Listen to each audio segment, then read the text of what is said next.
Greetings. My name is Kate Rademacher, and we're here with Writing for Your Life and Compassionate Christianity. I'm really delighted because we have a longtime friend who's returning to talk with us about her new publication, Elizabeth Jarrett Andrew. Elizabeth is a longtime friend of Writing for Your Life. We've interviewed her before. You've done events with us. You're just an amazing contributor in person and writer. So, just briefly before we dive into the interview, Elizabeth is the author of multiple books, including three books on writing, and specifically with a focus on spiritual writing. And they're amazing resources. Highly recommend them to everyone. In addition, Elizabeth is one of the founding members of the Eye of the Heart Center, where she teaches writing as a transformational practice. So really just so much wisdom about writing. But today what we're going to be talking about is your new publication, which I believe you're calling a chapbook. So I'm really curious about that. The title is A Map to Mercy, and it's really beautiful. I've had a chance to take a look at it and I'm really enjoying it. So congratulations on the publication and look forward to hearing more. And maybe you can just start off by telling us about the genre, or the style. So again, this is a shorter piece. It's a chapbook, right? And so just tell us about what that is, or what you mean by that, and kind of what you were trying to accomplish with this work. So thanks, Sure. Elizabeth. The chapbook is not a genre, it's really a publishing format. So I don't know if folks can see it, but it's this teeny weeny little book and quite thin.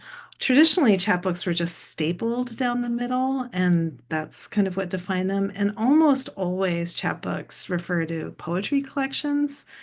So, so the fact that this is prose is a little bit unusual. The genre that I was working in was a long form essay. So the essay is if I remember right, is over 10,000 words, which is too long for most journals.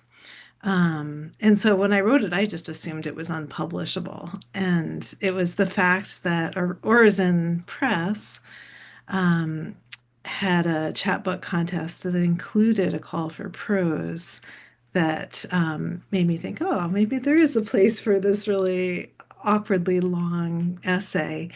And then Map to Mercy was chosen as the winner of that contest. So I Oh, wow. never set out to publish a chapbook. That was a total surprise, just a gift out of the blue. And it's really quite sweet to have a Yeah. tiny little book in the world. Oh, that's so well. They reached out to me to suggest this interview, and of course I said yes right away. But they didn't give this backstory, I don't think, about you being the winner. So that's really cool. Congratulations. Thank you. I didn't realize that. That's awesome. Well, congratulations. Well, it's a lovely piece, and maybe you can again sort of just help us dive right in. Tell me about, or tell us about the premise of the essay or the chapbook. I know it begins with a dream, and in particular, you dream about your own death. Is that right? Is that a fair characterization? And sort of that propels this longer reflection. And so, can you just tell us about the dream and sort of what again launched this almost meditation on various topics? Yeah.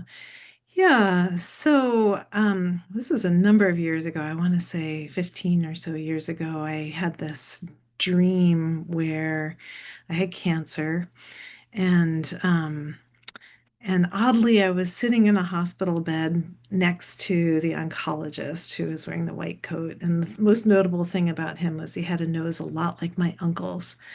Um, And I was kind of leaning into him, and he told me that it was terminal, and it was totally clear that I was about to die. But there was something about his presence and the sense of calm in the room that just pervaded me with a peace. And when I woke up, amazingly, all of that monkey mind chatter that is just what's normal in my life, it just was gone. So I had this powerful taste of silence for the first time in my life, like an interior silence that was a direct gift of the dream. And in addition to a sense of a peace around dying. Um, and that quiet lasted for a couple weeks actually before it dissipated.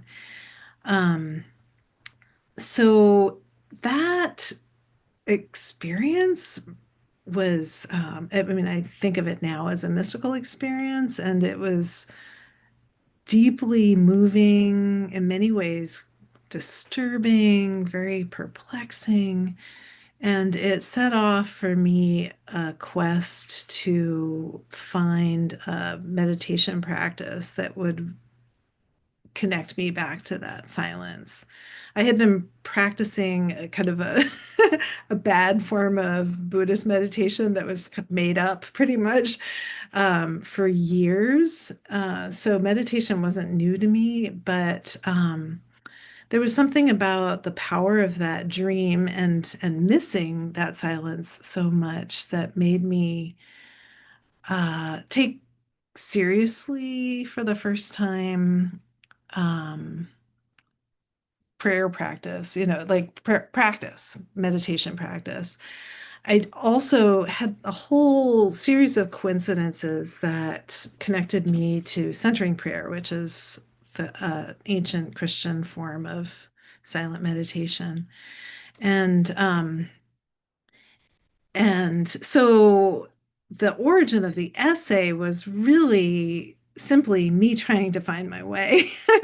It was not ever meant to be something that was shared. And in fact, I didn't share it at all. Usually, when I write something, I run it past my writing group and I share it with my partner. Um, and certainly, as I head toward publication, I get beta readers. I get all sorts of feedback. With this piece, I didn't do any of that. I was just writing for myself, um, trying to find my way back to that silence. And of course, I haven't gotten there.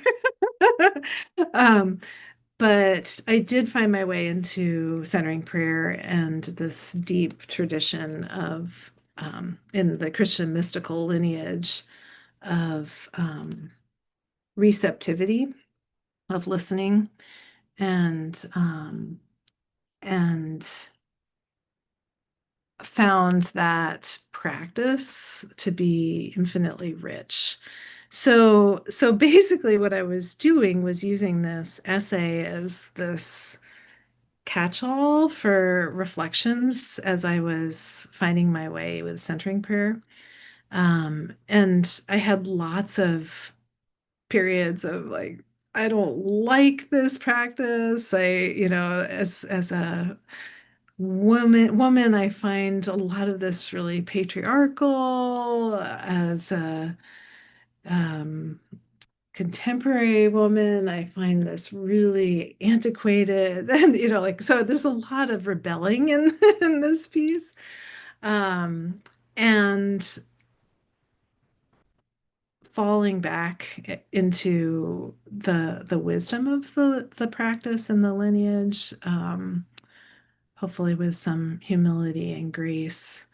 So the the upshot of it was that this essay was integral to my prayer life, and about halfway through it, I realized that if I were to have integrity in my spiritual direction work, I've seen a spiritual director for various spiritual directors for over 35 years now. And I realized that if I were to have integrity in my relationship with my spiritual director, I really ought to share it with him. So I did. I ended up sharing it as it was getting drafted with him. And that was a really interesting experience that I had never had before, where my writing was primarily prayer and fodder for conversation with in spiritual direction. Um, so when I finished the essay, I stuck it in a drawer. It was too long. I just, I wasn't really interested in publishing it. I was actually quite embarrassed by a lot of it. So basically, in centering prayer, you choose a prayer word. You choose a word to use as the sign of your intent to consent to God's presence and movement within you. And the prayer word that came to me was mercy. And I did not like mercy. I was quite rebellious about mercy. And so a lot of the what I think of as the embarrassing parts of this have to do with how traditional and patriarchal and antiquated I'm thinking about mercy is. Um, and so yeah, I was just kind of embarrassed by it, so I stuck it in a drawer, and it sat there for years actually. And then when Orson Books put out this call for chapbooks, I dug it out and reread it, and I thought, I think I've kind of grown into this, and I'm not embarrassed by it anymore. I feel like I can own it, and I ran it past my partner at that point and said, "Is this okay?" And ran it past my writing group and I made a few tweaks, but really it was a very different writing process from any I've ever had before. Wow, so interesting. Well, I have lots of questions, but before we go forward, I have to say I'm so glad your cat has chosen to join us. So sweet. And I love how you two just interact with like great peacefulness. When my cat comes in, I'm like, ah, what's your, so I want to ask what your cat's name is. Is it Oh, Mercy? she's Gidget. Gidget. Okay, not Mercy. Not Mercy, no, no. No. All right. Well, welcome, Gidget, to the conversation. Well, I would like to ask you more about this word mercy, and perhaps you can just say a little bit more about centering prayer. I think you summarized it beautifully, and I am familiar with centering prayer, and I think the way you summarized it about using a word sort of meditatively as part of your consent to God's presence was great. But maybe you can say a little bit more about centering prayer, but in particular, just talk about this word mercy and why you struggled with it and why it ended up being life-giving and really structured, I think, so much of this essay. Yeah. Yeah. So centering prayer is it's a very Christian form of meditation. Unlike concentrative meditations where, for instance, you might have a mantra that you return to. You're concentrating on the mantra or you're concentrating on the breath, um, or returning to the breath. In centering prayer, your intent is to consent to God's presence and movement. So it's really an exercise of letting go of all that stands in the way of your relationship with God, of God's presence within you. Um, so the gist of the practice is release. It's, releasing what stands in the way. So when you're entering the silence and these thoughts come, which they always do, um, the practice is to recognize that the thought is there, to return to your sacred word. And the sacred word is not a mantra, it's the signal of your intent. So the sacred word is just kind of like ringing a bell, like, oh, I'm coming back to my intent. And and in centering prayer, the sacred word can be something that's not a word. It can be your breath. Um, or it could be a gesture um, or whatever. So initially, because I was after looking for silence, right? I was like, where is silence? I used the breath as my sacred word. Um, but this word mercy kept showing up for me. Who knows why? It just feel like this needs to be your sacred word. Um, and I just did not like the word mercy. And I think the reason I didn't like the word mercy is a friend of mine at one point said, oh, I think mercy is this watered down form of condescending forgiveness. Like, oh, I'll have mercy on you who are lowly and beneath me, kind of. Um, a kind of meaning behind the word. And so it was not a word that was part of my vocabulary. It was not a word that I gravitated to at all. And I grew up in kind of a liberal Protestant tradition that did not use that word, except for whenever it appeared in scripture. But but then I finally, so Thomas Keating, who's the grandfather of centering prayer, he tells this really funny story about a hard of hearing monk who misunderstood the instructions for centering prayer and thought he was supposed to use the word Cheerios as a sacred word. And so Thomas Keating was like, yeah, that works just fine. So what I decided in the end, when Mercy just kept coming to me, was that my sister's name is Marcy. It's short for Martha. And I love my sister, right? So I thought, oh, maybe the word mercy is coming to me, and I can just kind of go mercy, like like I'm conjuring up the love of my sister. And that's what, made me have peace with the word at first. But then because that word wouldn't let me go, I kept pursuing it. And it's like, what exactly does this mean? And why might this word have come to me? And it turns out that mercy is a really interesting word. The root is merc, so it has to do with commerce, merchant. It's related to merci, thanks in French. But the commerce part of it is really about exchange. It's about kind of the bonds of exchange.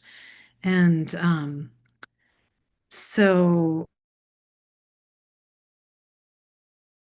about what it means, but in the end, I came to understand mercy as really being about relationship and um, and a relationship of profound acceptance. Um, and I guess I should also say that where I landed was that God's mercy was a whole lot easier to receive than my own mercy for myself. Um, and that in fact it was that hang up of how hard it is to have mercy on myself that was really the roadblock to my relationship with mercy. So um, so in many ways, the essay dives deep into my human brokenness, um, which traditionally we would call sin. I like the word brokenness, but and how powerful and important it is in the spiritual journey um, to be accepting of our limitations, our brokenness, our wrongdoing, um, and move into mercy through that path. Well, thank you for that and for your, sort of vulnerable and honest exploration of this important word. I wonder as you were talking and you said mercy is about relationship. Um, what came up for me, and also just thinking about your writing, is also you said mercy for yourself. There's I'm also just thinking about the act of forgiveness, sort of definitely self forgiveness, but also forgiveness of others. Um, And I just wonder, when you said that mercy, it's like I'm struggling there's someone in my life who I'm really struggling with, and I'm having a hard time extending them any kind of mercy, I realized as you were saying that. So I'm just curious if that, how that word extended, it sounds like it interplayed with your relationship with God and your own understanding of your brokenness, and whether that, how you apply that word to others that or maybe strangers. We were talking before we started recording about how violent and divisive the world is right now, sort of how mercy plays a role in the sort of bigger sense of forgiveness and reconciliation. Hmm. Hmm. Yeah. I don't really venture into that territory in this essay, except in as much that I'm a strong believer that um, that interior life and the practices within the interior life lay the groundwork for anything that extends beyond us. So, um, so I think as a practicing Christian, my active commitment to receive God's mercy and practice mercy for my own shortcomings um, is like that has to come first. Um, and if I am perpetually embracing my brokenness, I cannot look at my neighbor without um, seeing their brokenness too. And if I am able to be generous with um, accepting my own brokenness, then I can't not be generous with my neighbors as well.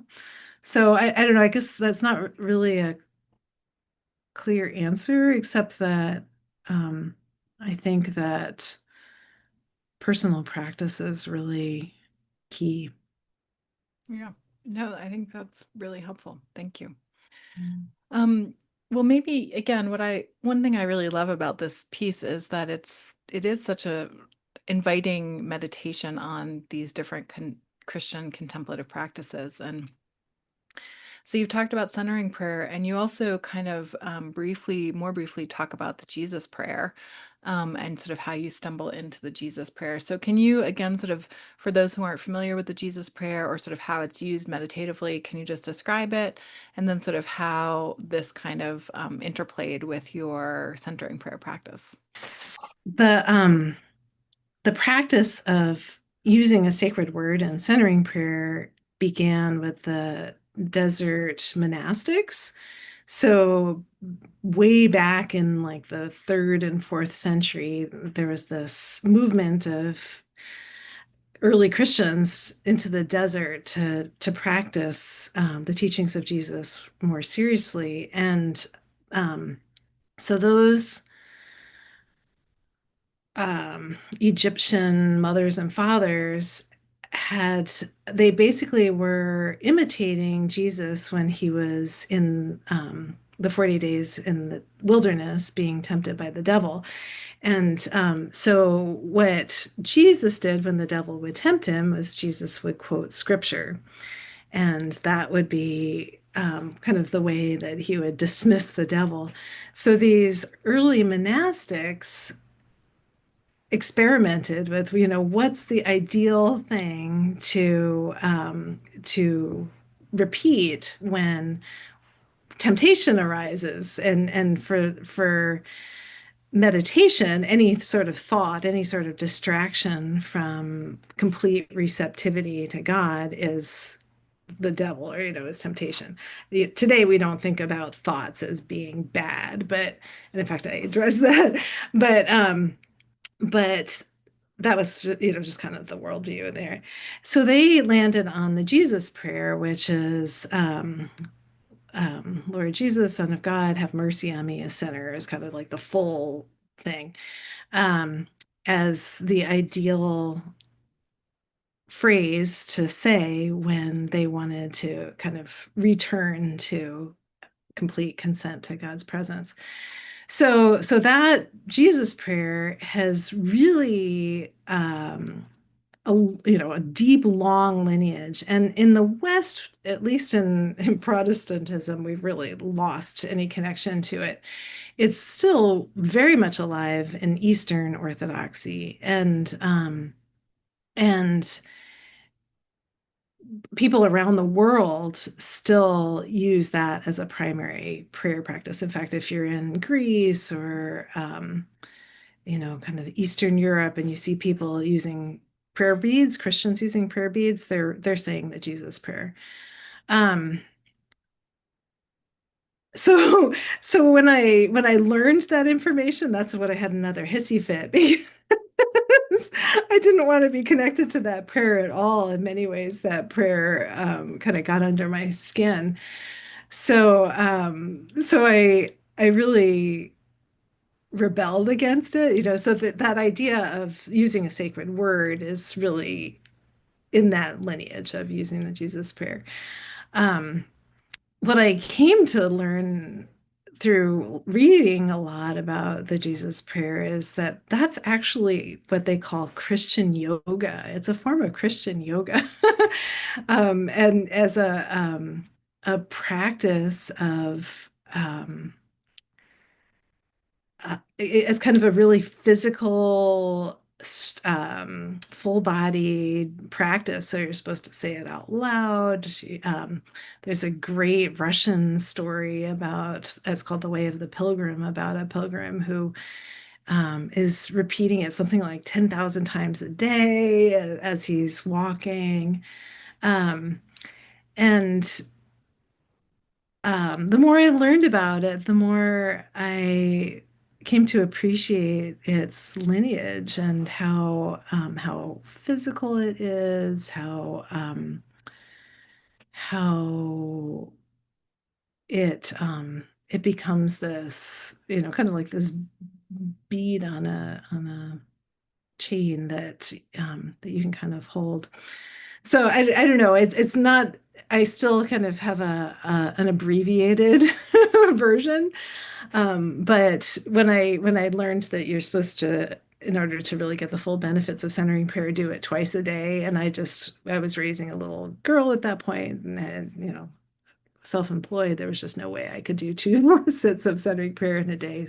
So the alternative was to practice the Jesus prayer, and that's when I started to embrace it. Well, thank you so much for that. And I just love being reminded about the ways that the Jesus prayer can be utilized. So thank you for that. Yeah. Um, well, maybe we can pivot. Again, back, welcome to Gidget. I love seeing her. Oh, this is Um, Bobby. This is this is the other one? Okay. this is a different one. What is this one's called? This is Thingamabob, otherwise known as Thingamabob. Bobby. Wow.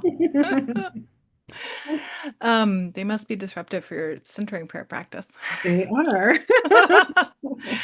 Well, let's pivot and talk about the craft of writing and publication. And so, of course, many of our listeners are part of the Writing for Life community. And um, I am curious how, you've written numerous books. And so this, I'm assuming, is your first chapbook that you've published.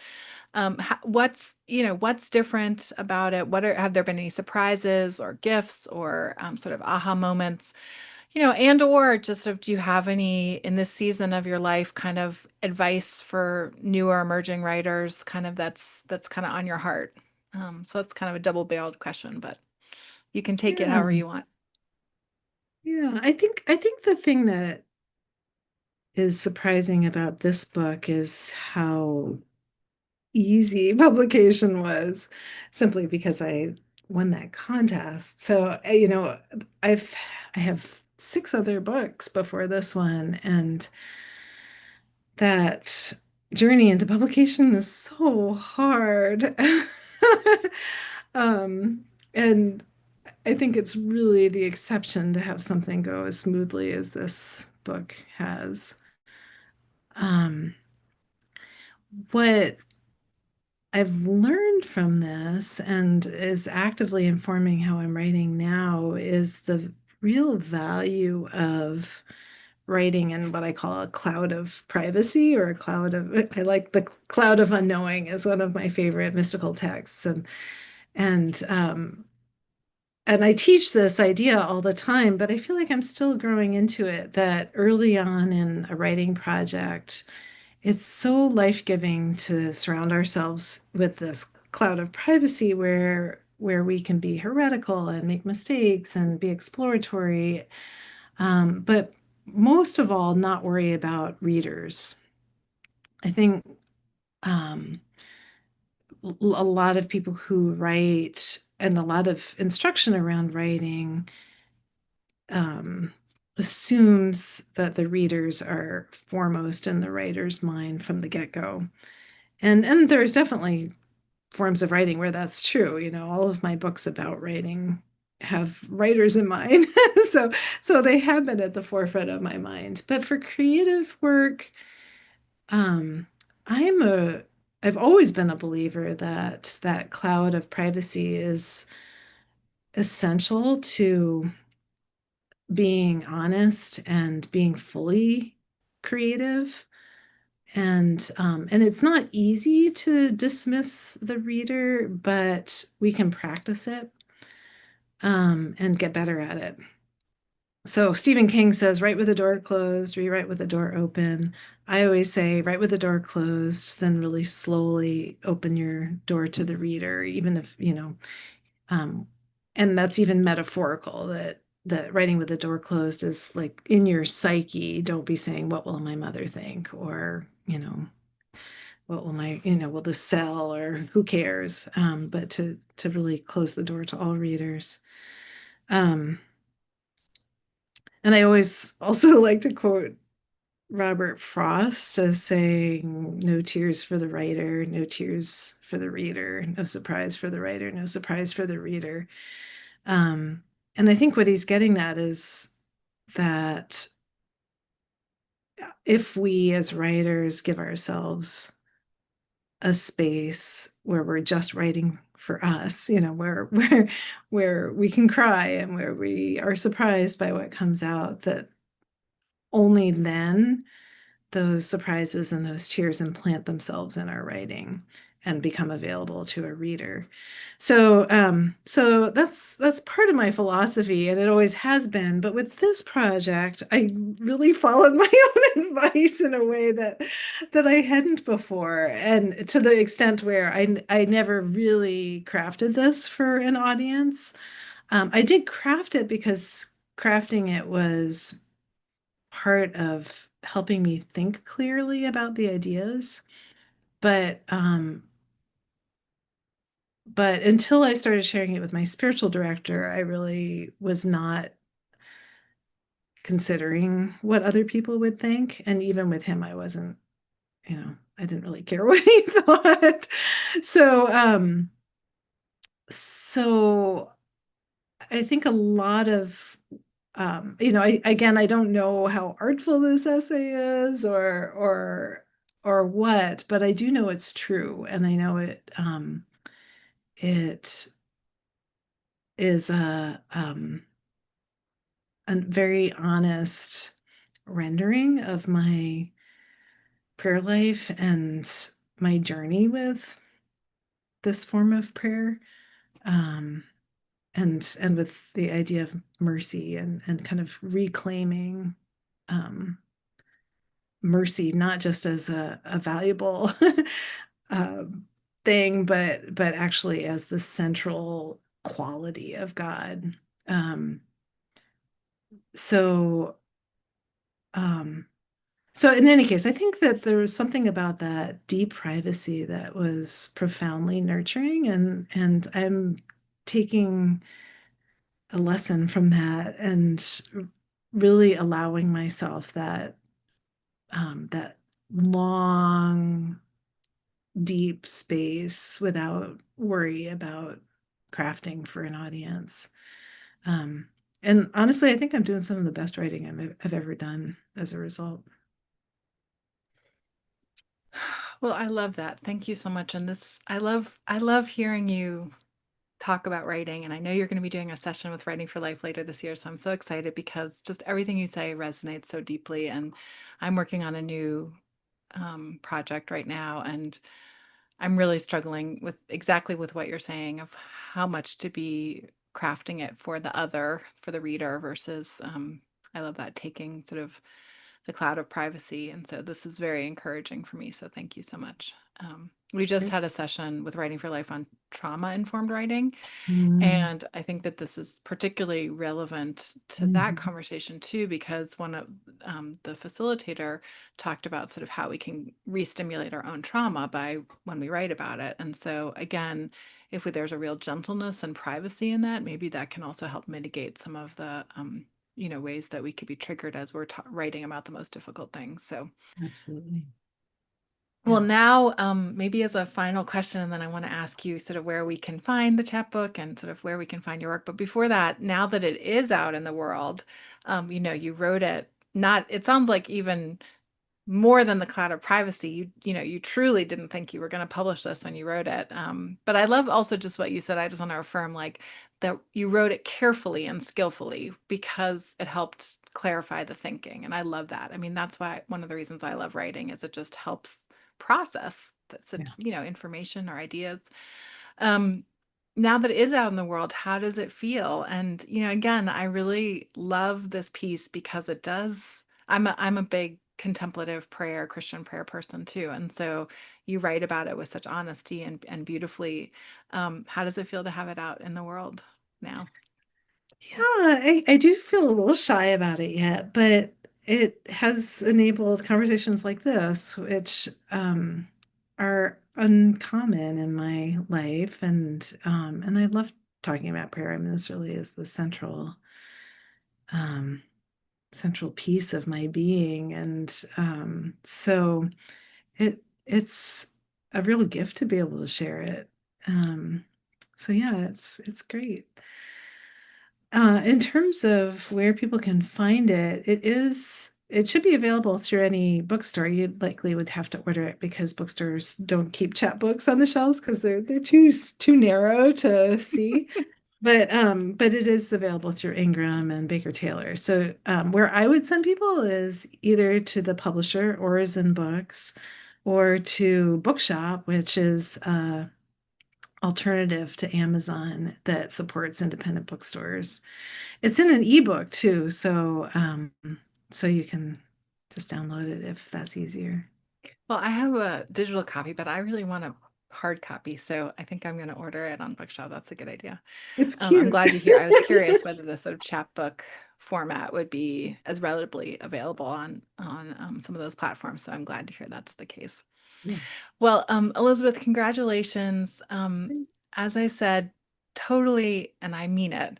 I love talking to you. You have so much wisdom and such a wonderful gentleness, but also sort of just lively, creative mind. So I'm grateful to have this conversation and grateful for your new book.